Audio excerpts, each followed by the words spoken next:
A waitress accepted a plastic toy coin to feed a starving boy, never imagining that this worthless token was about to make her the owner of the entire restaurant.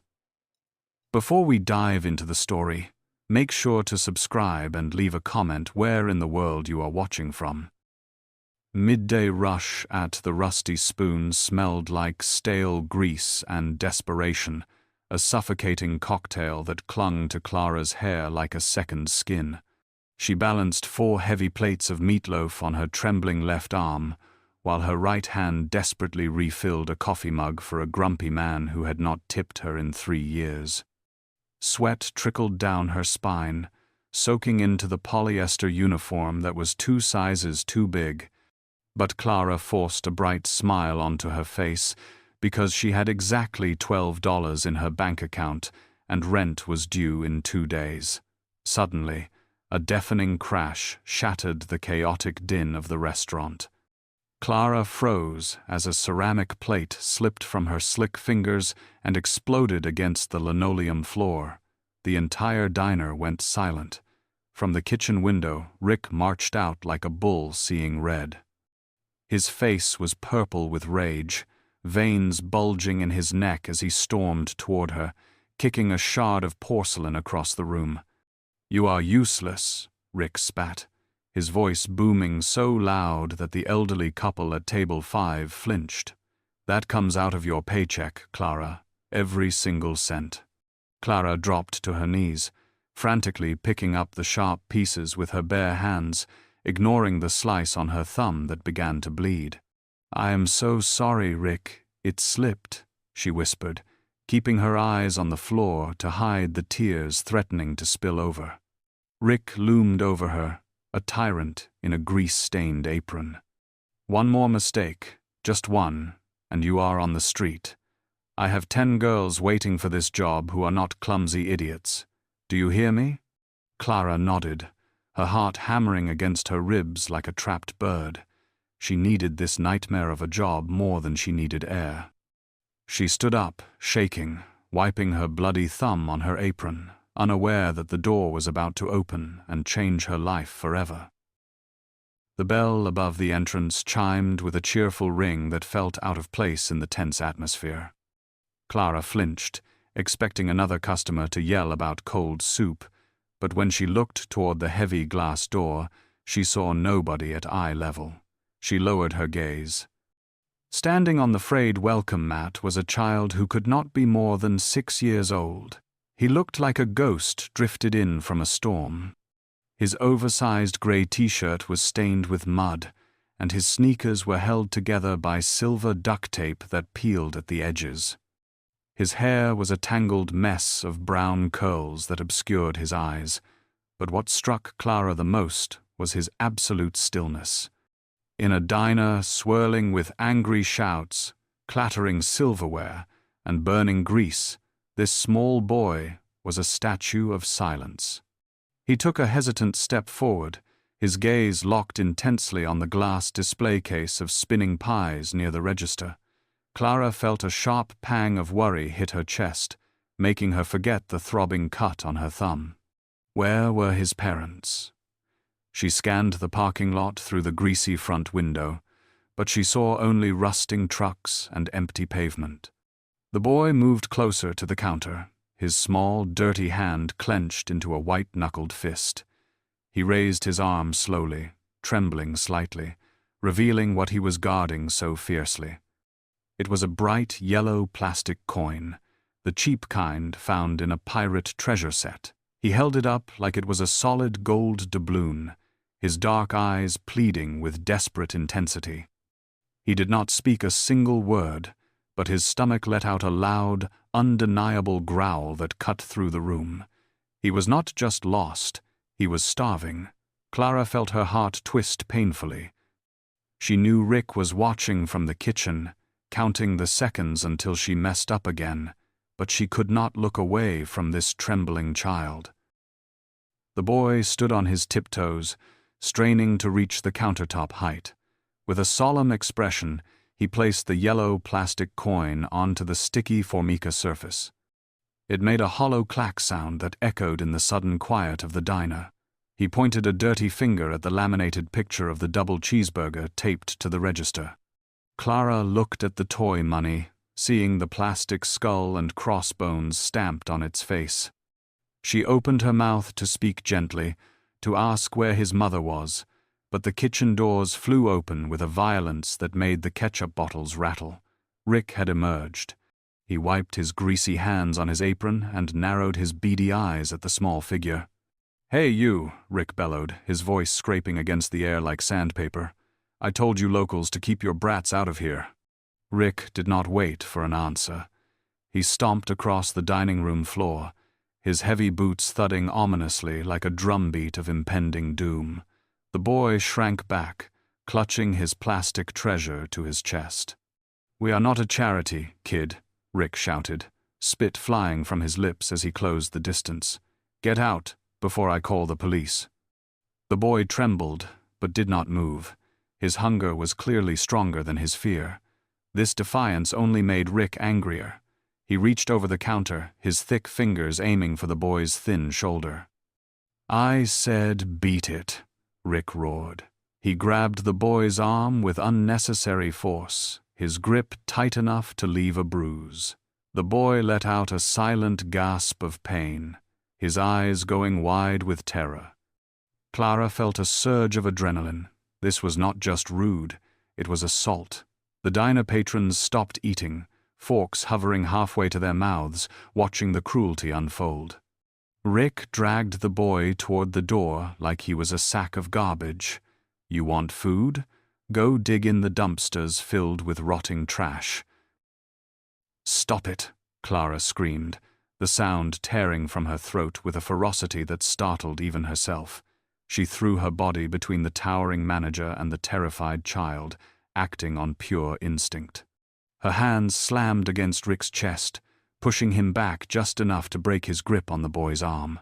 The entire restaurant fell dead silent again. Rick stared at her, his face contorting from anger to disbelief. "Have you lost your mind?" he hissed, stepping into her personal space. "Move aside, Clara, or you are done here. Fired." Clara felt her knees shaking, terrified of losing the paycheck that kept a roof over her head.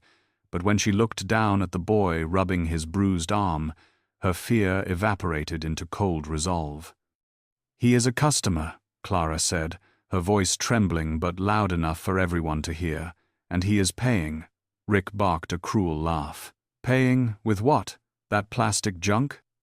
Clara turned her back on her boss, kneeling down until she was eye level with the trembling child. She extended her hand, palm open. "One double cheeseburger costs exactly 1 gold coin," she said softly, treating the moment with the gravity of a business deal. The boy blinked, tears stuck in his lashes, and slowly placed the yellow plastic token into her hand.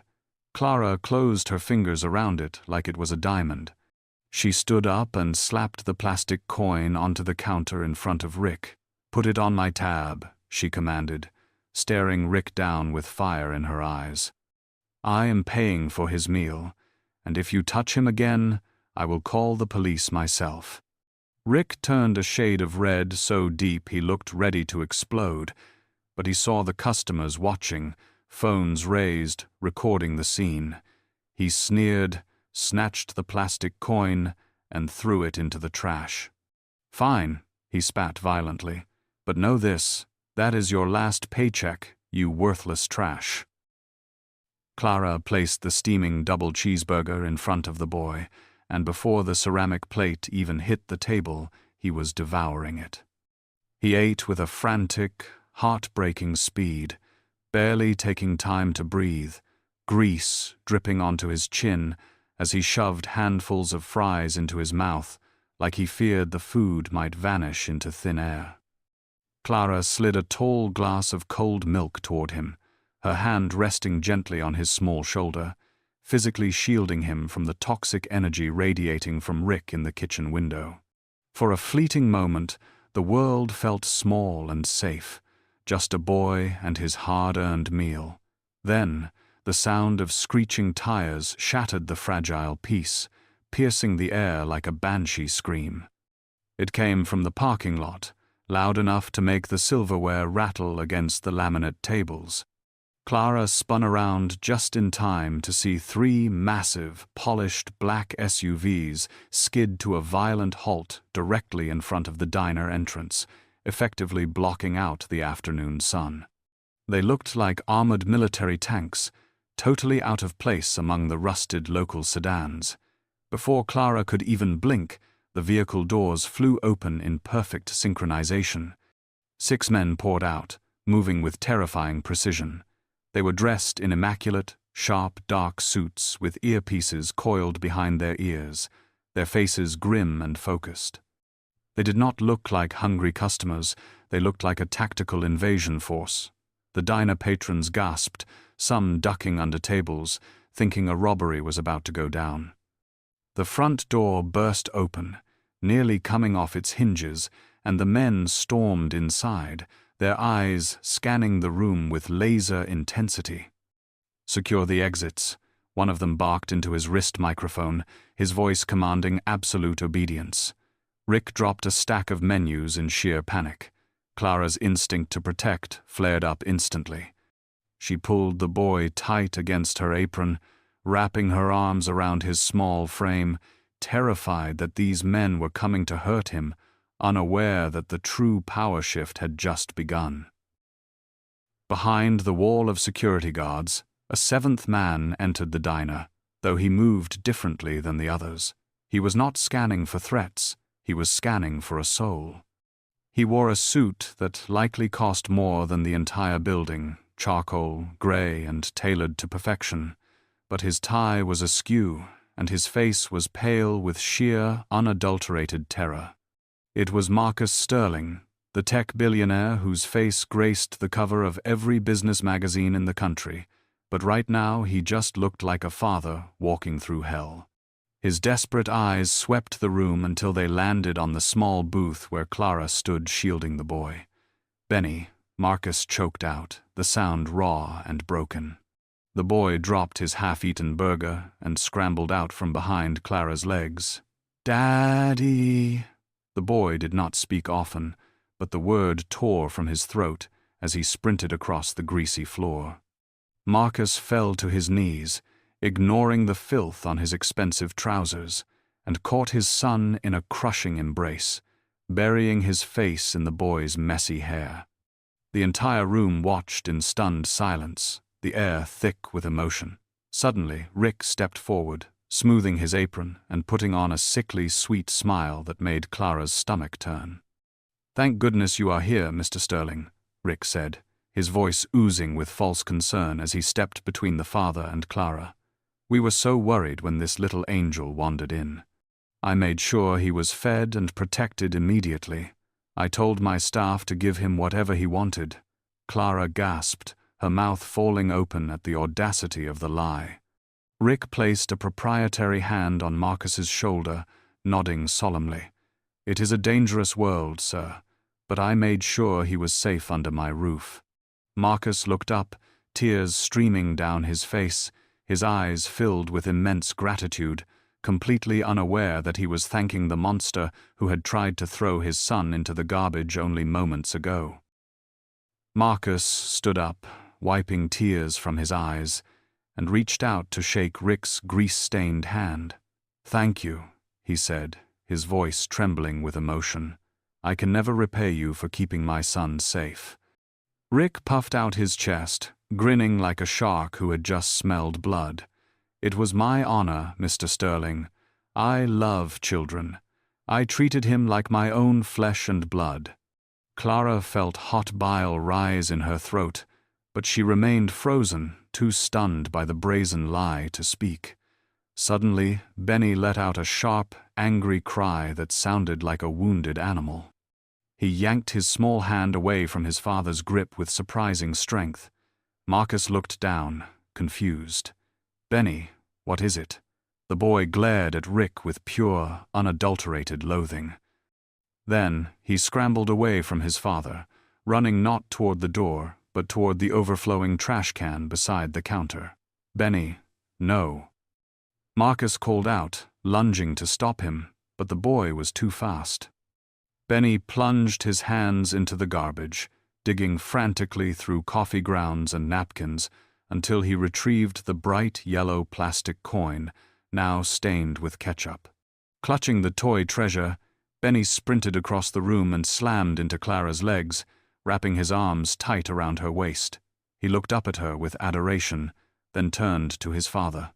He raised the dirty plastic coin and pointed it directly at Clara, then pointed a trembling finger at Rick and made a violent slashing motion across his throat. The room fell silent. Marcus looked from his son to the waitress, then to the manager.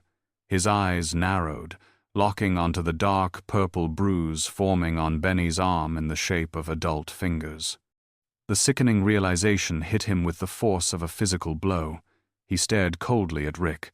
"You did not feed him," Marcus said to Rick, his voice dropping to a terrifying whisper. "You threw him away. And she saved him." The morning sun failed to make the rusty spoon look inviting, serving only to illuminate the layers of grime coating the floor tiles. Clara was on her hands and knees, scrubbing a ketchup stain near the entrance, her eyes red and swollen from crying herself to sleep the night before. Rick stood over her with a smug expression, sipping coffee and deliberately kicking a dirty napkin toward her scrubbing brush. "You are lucky I am letting you work this morning shift to pay off that burger you stole," Rick sneered, checking his watch with exaggerated importance. "Once the lunch rush is over, get your things and get out of my sight forever." Clara nodded silently, swallowing her pride because she needed the tips to buy groceries. Suddenly, the front door swung open, not with a chime, but with the heavy authority of ownership. Marcus Sterling walked in, flanked by two serious men in pinstripe suits carrying leather briefcases. Rick dropped his coffee cup, the ceramic shattering, and rushed forward with a fawning smile plastered across his face. "Mr. Sterling, what a pleasant surprise," Rick stammered, extending a sweaty hand. "I assume you are here to discuss a reward for my hospitality?" Marcus ignored the hand completely, walking past the manager as if he were invisible mist. He stopped directly in front of Clara and offered his hand to help her stand. Rick sputtered indignantly. "Sir, do not touch the help, she is just leaving." Marcus turned slowly, his gaze colder than liquid nitrogen. "You are correct. She is leaving her position as waitress." Marcus took a thick document from his lawyer and slammed it onto the counter. "At 9 o'clock this morning, I purchased this entire building." Rick turned ghost white. Marcus continued, his voice calm but lethal. "I am terminating your lease, effective immediately. Get out before I have you thrown out." As Rick scrambled away in terror, Marcus pressed a heavy set of keys into Clara's trembling palm. "My son paid with plastic, so I am paying with paper to balance the scales. The restaurant is yours, Clara. You are the owner now." The heavy silence following the sudden departure of the massive black SUVs was far heavier than the chaotic noise of the lunch rush ever was. Clara stood frozen in the center of the empty dining room, the heavy brass keys clutched tight in her hand, like a lifeline that felt suspiciously like a heavy anchor dragging her down. For the first time in 3 long years, she was not cleaning, serving, or rushing to please a tyrant. She was simply standing.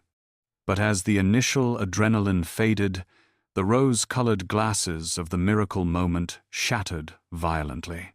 She looked around the room, really looked at it, for the first time as an owner rather than a terrified employee. It was a total disaster. The ceiling tiles were stained deep brown from a leaky roof that Rick had ignored for 2 harsh winters. The vinyl booth seats were cracked open, bleeding yellow foam stuffing like infected wounds. Clara walked slowly behind the sticky counter, stepping into the cramped office that had been forbidden territory for so long. It was a closet of absolute chaos. Papers were strewn everywhere. She picked up a stack of unopened envelopes from the desk, each one stamped with aggressive red letters that made her stomach turn. Final notice, past due, urgent. She opened the dust-covered ledger, her fingers trembling. The numbers swam before her eyes, a sea of negative balances and unpaid vendor invoices that stretched back months. The Rusty Spoon was not just a restaurant, it was a financial black hole consuming everything. A loud mechanical clanking sound erupted from the kitchen, followed by the wheezing hiss of dying machinery. The walk-in freezer. It had finally given up the ghost. Clara slumped into the torn leather chair, the keys digging painfully into her palm. Mr. Sterling had given her a building, yes, but he had also handed her a mountain of debt and a business that was rotting from the inside out. She had zero capital, and panic instantly tightened her dry throat. The Sterling Global headquarters pierced the city skyline like a shard of blue ice, a towering monolith of steel and glass that seemed to look down on the rest of the world with cold indifference. Clara stood on the sidewalk, clutching her worn canvas tote bag tight against her chest, feeling utterly insignificant. She wore her best Sunday dress, a faded floral print that she had bought at a thrift store 3 years ago, but reflected in the pristine revolving doors, she looked like a child playing dress-up. Taking a deep, shaky breath, she pushed through the entrance and stepped into a lobby that was larger and cleaner than her entire apartment building. The air smelled expensive, a mix of ozone and fresh lilies. Men and women in sharp, tailored suits marched across the marble floor with the purposeful stride of soldiers, shouting into headsets about mergers and acquisitions. Clara approached the security desk, her voice barely a squeak. "I am here to see Mr. Sterling," she whispered. The guard looked her up and down with a skeptical sneer before checking his list. He handed her a visitor badge that felt heavy in her hand. "Elevator Bank B, floor 50, he grunted, already turning away. The elevator ride was a nausea-inducing rocket launch that made her ears pop. When the doors slid open on the 50th floor, the silence was absolute. The carpet was so plush, her cheap heels sank into it. Floor-to-ceiling windows offered a view of the city that made her dizzy. She was miles above the grime of the diner, floating in the clouds. But instead of feeling powerful, Clara felt like an intruder in a temple built for gods. She gripped her bag tighter, terrifyingly aware that she was a rusty spoon in a drawer full of silver, waiting to be discarded by the people who truly belonged here. This world was beautiful, yes, but it was also sharp enough to cut her deeply if she blinked. The receptionist pointed a manicured finger toward a frosted glass door at the end of the silent corridor. Clara walked forward, her cheap heels clicking too loudly on the polished marble floor. Inside the office sat a woman who looked like she had been carved from a single flawless diamond. She wore a white suit that was impossibly crisp, and her blonde hair was pulled back into a bun so severe it pulled at her skin. This was Vanessa, the chief operating officer of Sterling Global. She did not look up from her sleek tablet as Clara entered the room. "Sit," Vanessa commanded, her voice cool and crisp like autumn air. Clara sat on the edge of a low leather chair, frantically tucking her scuffed shoes under the seat to hide them.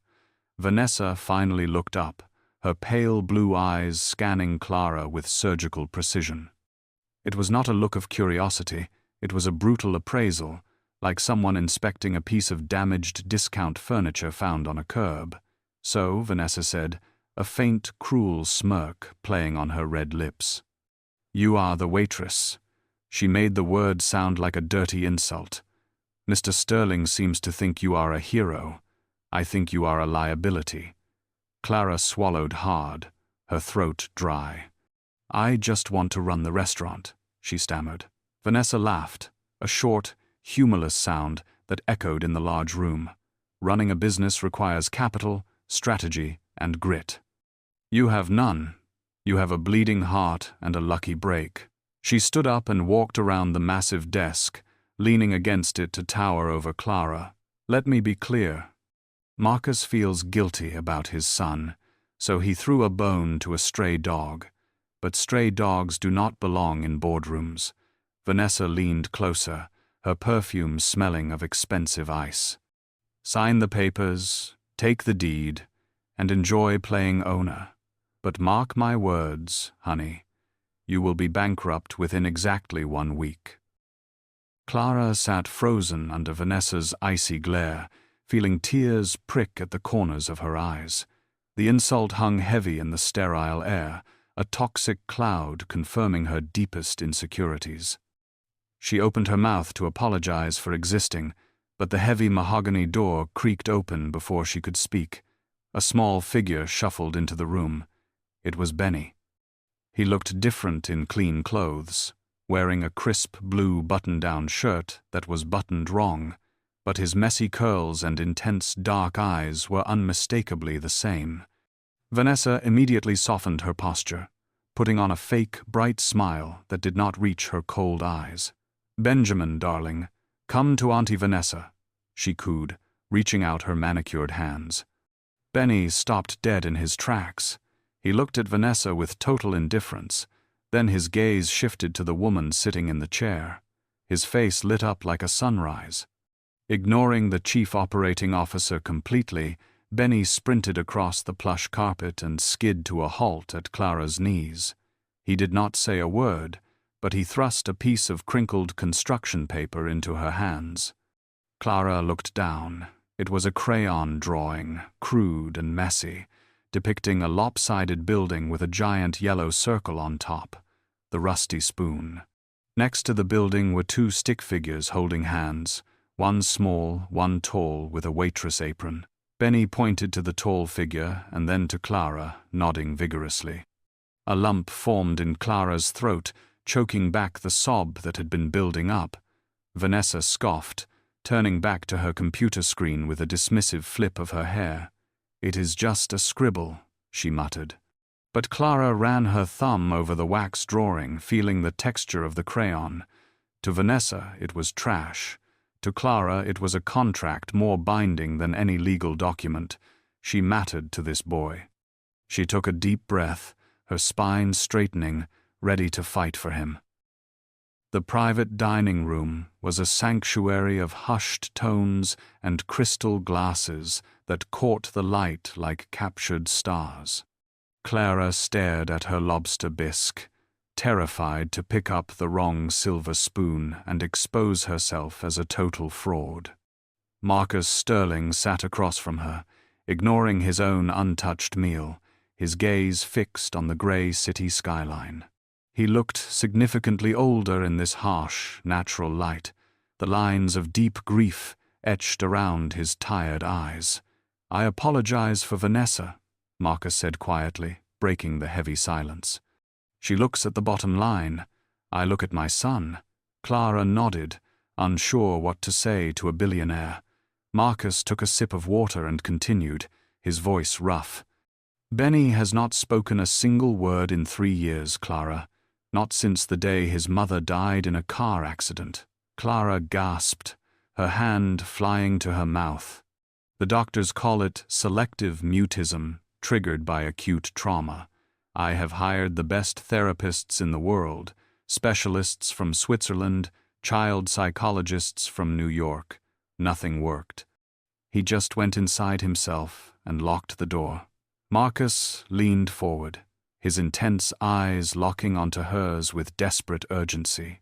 "Until yesterday, when he ran to you, when he pointed that plastic coin, that was the first time he has communicated a desire, a choice, in 1,000 days. Clara felt tears prick her eyes. "Why me?" she whispered. Marcus shook his head, looking baffled but grateful. "I do not know. Maybe because you listened when everyone else just heard noise. Maybe because you saw a scared boy, not a problem." He reached across the table, his hand hovering near hers. "I did not give you that restaurant just to say a thank you. I gave it to you because you are the only key that fits the lock on my son's heart." I can fix companies, Clara. I can buy countries, but I cannot fix him. You did. Clara attacked the grime of the restaurant with the ferocity of a woman reclaiming her soul from the devil himself. She started at 6 in the morning sharp, armed with industrial bleach and upbeat pop songs that echoed off the empty walls. She was not alone for long. By noon, 3 of her former co-workers, the ones Rick had fired for smiling too much or moving too slow, showed up at the back door with gloves and determined grins. There was Sarah, a tough single mom with a laugh like thunder, and Jose, the best line cook who had been working construction to make ends meet. Together, they turned the demolition into a dance. They scraped years of solidified grease from the fryer hoods until the stainless steel gleamed like silver mirrors.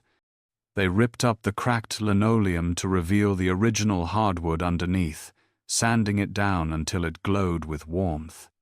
They painted over the depressing beige walls with a vibrant sunny yellow that matched the plastic coin in Clara's pocket. The smell of stale despair was replaced by the scent of fresh paint and lemon cleaner. For 7 days straight, they worked until their muscles screamed and their hands blistered, fueled by cheap pizza and the hope of building something that was truly theirs. The crowning moment came on Sunday evening. Jose climbed the ladder, a screwdriver clamped between his teeth, and unbolted the metal letters that spelled out the rusty spoon. They fell to the pavement with a satisfying clang. In their place, he hung a hand-painted wooden sign that Clara had commissioned from a local artist. It read Benny's Place in lopsided blue letters that mimicked the boy's drawing. Clara stood on the sidewalk, covered in paint speckles, wiping sweat from her forehead. She looked up at the new sign, then at her exhausted but smiling team. For the first time in her life, she was not just surviving, she was finally building a real home.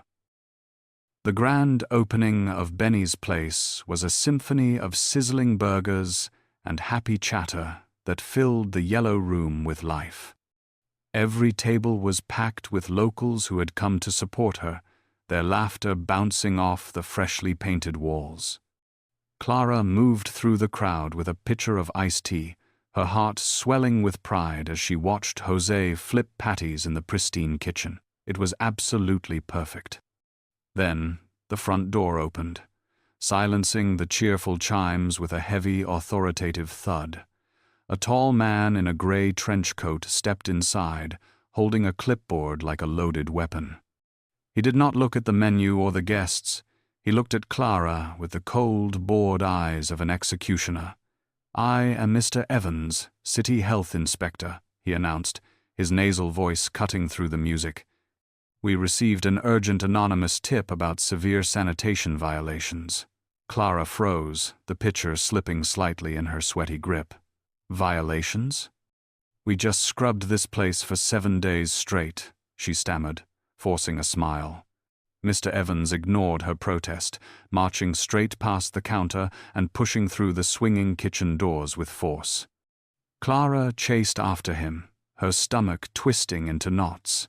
He did not check the fridge temperatures or the sink water.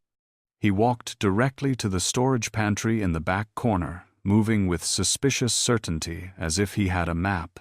With a gloved hand, he shoved aside a stack of 50-pound flour sacks. Behind them, huddled in the dark corner, were 3 large rats.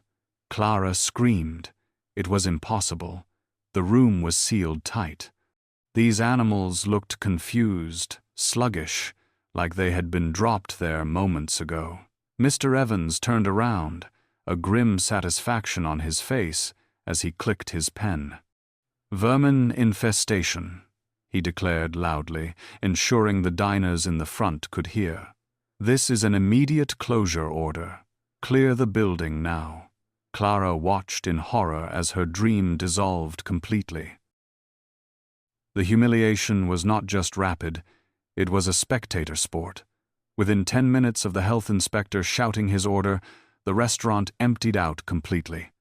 Customers who had been laughing moments ago now covered their faces with napkins, looking at Clara with total disgust as they scurried out the door like the very vermin she was accused of harboring. Clara stood on the wet pavement, the heavy rain beginning to fall, soaking her yellow dress until it clung to her shivering frame. She hugged her arms around herself, trying to disappear, but the nightmare was just starting. A bright white van with a satellite dish on top screeched to the curb, splashing dirty puddle water onto her legs. It was the local news channel. How did they know so fast? The inspector had not even left the building yet. A reporter with perfect hair and a predatory smile jumped out, followed by a cameraman with a blinding spotlight. They cornered Clara against the brick wall of her own dream. "Ms. Miller, is it true you were serving food alongside a colony of live rats?" The reporter shoved a fuzzy microphone into Clara's face. "Did you know about the infestation when you opened?" The bright light blinded her, exposing her shame to the entire city. Clara opened her mouth, but no words came out, only a choked sob. The cameraman zoomed in on the bright orange condemned sticker that Mr. Evans was slapping onto the front glass, right over Benny's crude drawing. It felt like a physical slap. Clara looked at the sticker, then at the cameras, and realized this was a setup designed to destroy not just a business, but her soul. She thought of Marcus trusting her, of Benny's smile, and felt the crushing weight of failure break her knees. She slid down the wet wall, burying her face in her hands as the cameras kept rolling, broadcasting her absolute ruin to the world live tonight. The blinding white light of the news camera felt like an interrogation lamp, burning Clara's tear-streaked face as she cowered helplessly on the wet pavement. The reporter, a woman sensing blood in the water, leaned closer with the microphone like a dagger. "Ms. Miller, are you admitting negligence? Is this why the previous owner was fired?" Clara could not breathe, her chest constricting with sheer panic. Suddenly, the roar of a high-performance engine drowned out the falling rain. A sleek black limousine jumped the curb, tires screeching against the wet concrete, stopping mere inches from the news van. The rear door flew open before the vehicle even settled. Marcus Sterling stepped out into the torrential downpour, wearing a tuxedo that cost more than the block, but he moved with the raw aggression of a street fighter. He did not use an umbrella. He marched straight into the blinding lights, his presence so commanding that the cameraman instinctively stepped back. "Mr. Sterling," the reporter gasped, momentarily forgetting her attack plan. "Do you have a comment on your property becoming a health hazard?" Marcus ignored her completely. He knelt in the mud beside Clara, disregarding his pristine trousers, and wrapped his heavy suit jacket around her shivering shoulders. He lifted her to her feet with gentle, unwavering strength. Turning to the camera, his eyes blazed with a fury that made the lens lose focus. "Film this," Marcus commanded, his voice cutting through the storm. "This woman is the most honest person in this city.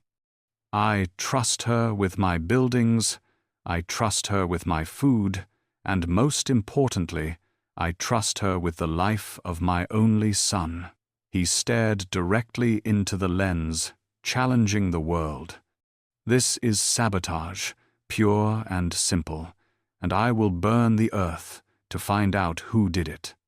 He guided Clara into the warm safety of his car, shielding her from the vultures, proving to the entire city that his loyalty was waterproof.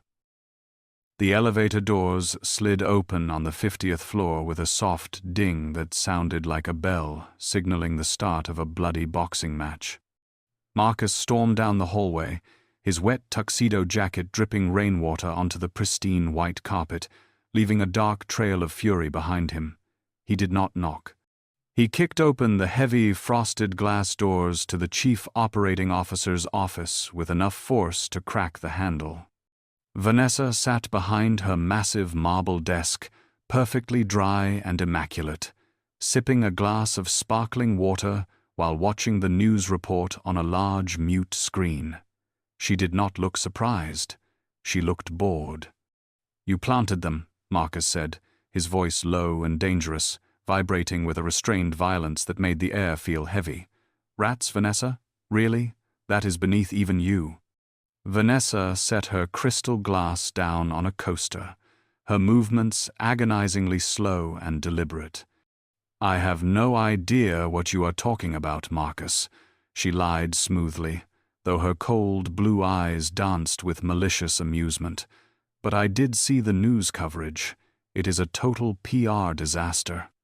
Sterling Global stock is down 2 points in after-hours trading because our CEO is playing hero to a rat queen." Marcus slammed his palms onto her desk, leaning in until his face was inches from hers. "She is not a project. She is a partner. And if I find one shred of proof that you paid that inspector, I will fire you publicly and ruin your career." Vanessa stood up, matching his height in her heels, her smile vanishing. "You can try," she whispered, her voice turning venomous. "But remember, the board loves me. I make them money. You just make headlines. If you keep playing house with the help, Marcus, they might decide the company needs a leader who is not emotionally compromised. Protect the brand, or I will protect it for you." Marcus swiped a glass sculpture off her desk, shattering it. "This is absolute war, Vanessa." It was 3 in the morning when the torrential rain finally stopped, leaving the city streets slick and shining black under the buzzing orange streetlights. Clara stood outside the shuttered diner, armed with a heavy bucket of soapy water and a stiff bristle sponge, staring helplessly at the jagged red spray paint that covered the front window. "Disgusting," it read in angry, dripping letters that mocked her ruin. She dipped the sponge, shivering violently in the biting cold air, but before she could touch the defaced glass, a warm hand took the sponge gently from her frozen fingers. It was Marcus. He had abandoned his ruined tuxedo jacket and rolled up the sleeves of his fine white dress shirt, exposing strong forearms. He did not say a single word of complaint. He simply dipped the sponge into the bucket and began to scrub the vandalism with a rhythmic, powerful motion. Clara watched him in awe, this billionaire captain of industry, fighting a stain on a cheap window as if it were a hostile corporate takeover. "Why are you doing this?" she whispered, her voice thick with exhaustion. Marcus paused, grey soap suds dripping from his hand. "Because you are not fighting this war alone," he said softly, looking deep into her eyes. "Not anymore." He reached for the bucket at the exact same time Clara did, and their hands brushed against each other in the murky cold water. The sudden contact sent a jolt of electricity through Clara that was hotter than coffee. They froze, eyes locking in the dim light of the street lamp. The distance between them vanished instantly. Marcus looked at her not as a charity case, but as a woman who had saved his son. "I am not going anywhere, Clara," he promised, his voice rough with suppressed emotion. In that silent, charged moment, surrounded by the smell of lemon soap and wet pavement, Clara realized that the battle against Vanessa did not matter nearly as much as the terrifying, beautiful thing blooming right here on the sidewalk. The piercing shriek of Marcus's phone shattered the fragile peace of the morning. They were standing in the lobby of his building, exhausted but hopeful, when he pulled the device from his pocket. His face, previously soft with affection, instantly hardened into a mask of pure granite terror.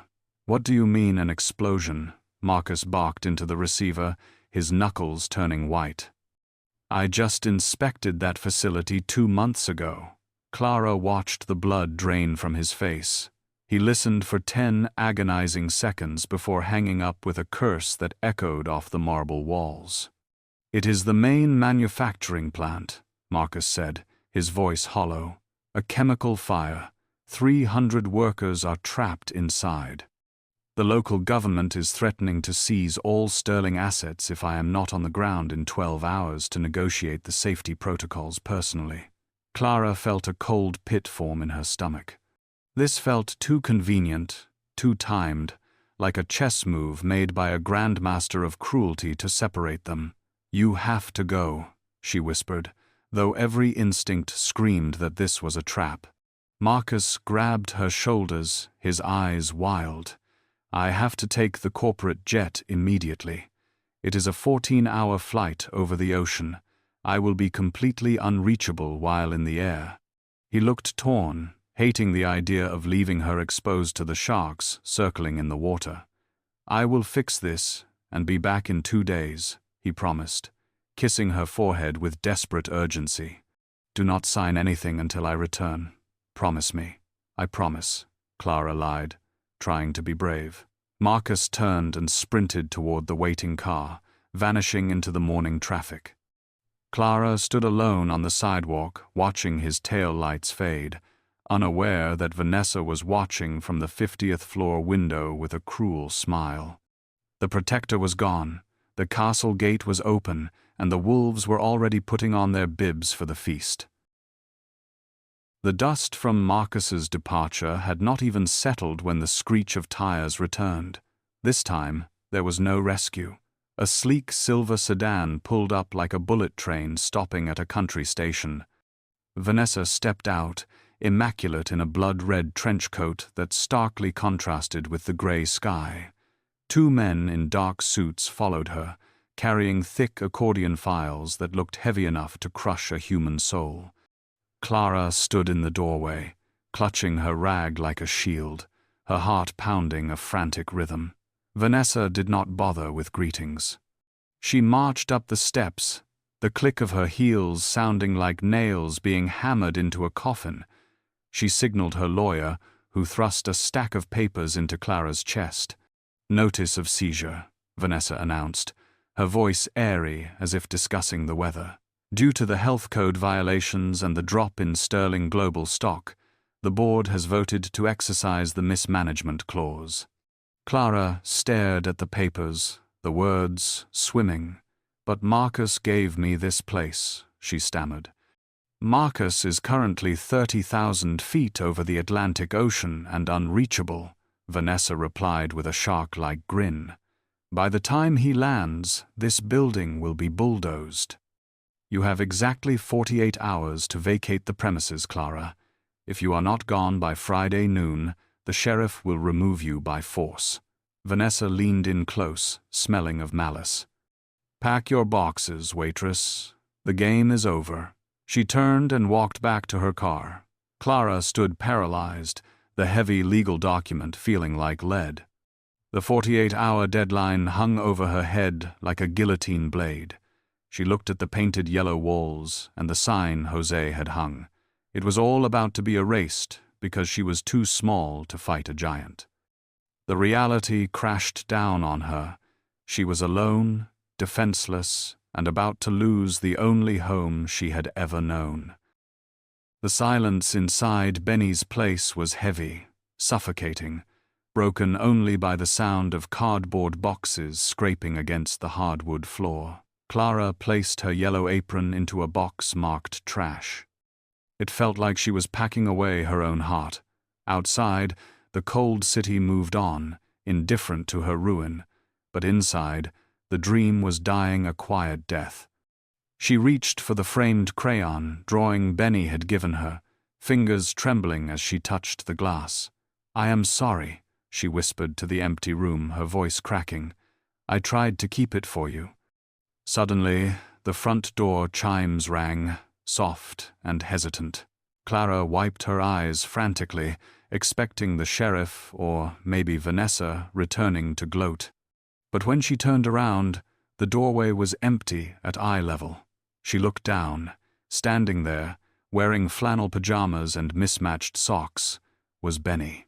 He was panting, his small chest heaving as if he had run miles. Clara gasped, dropping the tape gun. "Benny, where is your nanny?" The boy stepped inside, ignoring the question, his dark eyes locking onto the boxes stacked like tombstones. He looked terrified, not of the dark, but of the emptiness. He walked slowly toward Clara, his gaze moving from her tear-stained face to the packed boxes. He understood immediately what was happening, the abandonment, the loss. He reached out and grabbed Clara's hand, squeezing it with surprising strength. Clara knelt down, hugging him tight. "You have to go home, sweetie," she sobbed. "I cannot stay here anymore." Benny pulled back, shaking his head violently. He took a deep breath, his face turning red with effort, fighting the silence that had held him prisoner for 3 years. His lips moved, struggling to form the sounds. "Don't go," he rasped, the voice rusty but clear. Clara froze, her heart stopping. It was his first sentence in 1,000 days. "Don't go," he repeated louder, igniting a new fire of hope in Clara's soul. Clara held Benny tight, the echo of his rusty voice still vibrating in the yellow room. "Don't go." Those 2 words had reignited a fire in her belly, a desperate need to fight the eviction order, but fate had a crueler twist waiting in the wings. Her cheap cell phone buzzed violently against the granite counter, dancing across the surface like a trapped insect. The screen flashed "unknown caller" in bright, ominous letters. Clara picked it up, her hand trembling. "Hello?" she answered. The voice on the other end was robotic, stripped of all humanity. "Is this Miss Clara Miller?" "Yes." "This is the emergency dispatch for Sterling Aviation.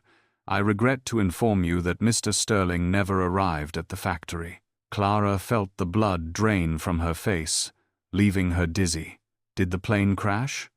she whispered, terror gripping her throat. "No, ma'am. Mr. Sterling suffered a massive cardiac event midway through the flight due to extreme stress. The pilot performed an emergency landing in the city. He has been transported to St. Jude's trauma unit." Clara gripped the counter to keep from collapsing. "Is he alive?" "He is in a chemically induced coma to stabilize his heart function," the voice stated coldly. "The prognosis is critical. He may not wake up." The phone slipped from Clara's numb fingers, hitting the floor with a deafening crack. The eviction, the rats, the debt, it all evaporated into meaningless dust. Marcus was dying. The man who had looked at her with such warmth in the rain, who had scrubbed graffiti for her, was fading away in a hospital bed. She looked down at Benny, who was watching her with wide, fearful eyes, sensing the shift in the atmosphere. He had already lost a mother. He could not lose his father, too. Clara grabbed her purse and Benny's hand with a fierce determination. "We have to go," she choked out. The war for the restaurant was over. The war for Marcus's life had just begun. St. Jude's Hospital loomed ahead like a white fortress of sterility and silence, a place where hope went to be sterilized under fluorescent lights. Clara sprinted through the automatic sliding glass doors, her cheap heels skidding on the polished linoleum, dragging Benny along beside her. Her chest heaved with panic, her heart beating a frantic rhythm against her ribs that matched the sprinting pace of the doctors around them. She rushed to the main trauma reception desk, slapping her hands on the high counter. "Mr. Marcus Sterling," she gasped, struggling to catch her breath. "I need to see him immediately, please." The nurse looked up with sympathetic eyes, but before she could speak, a massive shadow fell over the desk. 2 private security guards stepped out from the waiting area alcove, their broad shoulders blocking the path to the elevators like human granite walls. They wore the Sterling Global insignia on their lapels. One of them held a digital tablet with a list. "Name?" the guard grunted, his face impassive and cold. "Clara Miller," she said, keeping her chin high despite her trembling knees. "And this is Benjamin Sterling, his son." The guard scrolled down a digital list with agonizing slowness, his finger tapping the screen. "No Miller on the approved visitor list," he stated flatly, looking her up and down with dismissal. "We have strict orders from Ms. Vanessa Stone. Immediate family only." Clara felt the blood rush to her face, hot and stinging. "I am his family," she insisted, though she had no ring or bloodline to prove it to these men. "He needs us." The guard looked down at Benny. "The boy is cleared. We can escort him up to the suite. You stay here." He reached for Benny's arm. Benny shrank back, clinging to Clara's leg like a limpet, eyes wide with terror. "He does not go without me," Clara hissed, swatting the guard's hand away with the ferocity of a mother bear. Ms. Stone gave specific instructions to ban all non-essential personnel, the guard droned. "You are classified as staff, and staff waits in the lobby." Clara backed away from the guards, pulling Benny into the shadow of a vending machine alcove. Her heart hammered a frantic rhythm against her ribs as she scanned the sterile lobby for any crack in the fortress. To her left, heavy gray service doors swung open with a metallic groan. An elderly janitor emerged, pushing a laundry cart filled with soiled linens. Clara froze, recognizing the hunched shoulders and the weary gait immediately. It was Henry, a regular at the diner who always ordered toast because it was the cheapest item on the menu. Clara sprinted toward him, dragging Benny, intercepting him before the doors could seal shut. "Henry," she hissed, her voice desperate. "Please, we need to get up to the cardiac suite." The old man blinked, clutching his mop handle. "Miss Clara, wait. I cannot do that. Miss Stone said nobody goes up there. I will lose my pension if I get caught." Clara searched her pockets, but she had left her wallet in the car. Her fingers brushed against hard plastic. She pulled out the bright yellow pirate coin, the talisman that had started everything. She held it out to him like a diamond. "This bought a miracle once," she whispered, tears spilling over. "Please let it buy one more." Henry looked at the cheap plastic token, then at the terrified boy clutching Clara's leg. He remembered the free coffee refills and the warm smiles she gave him when the rest of the world looked through him. He gently pushed her hand away, refusing the bribe. "Put that away, Miss Clara," he murmured, glancing nervously at the security desk. "You already paid in full a long time ago." He swiped his magnetic badge over the sensor with a trembling hand. The light turned green. Clara pulled Benny inside the metal box, just as the guards turned around. The heavy steel doors slid shut, sealing them in safety just as a shout echoed across the huge lobby floor. The service elevator jolted to a stop on the cardiac floor, opening with a reluctant groan into a deserted hallway. Clara checked the number Henry had whispered to her room 412 and sprinted toward it. Benny's small hand crushed in hers.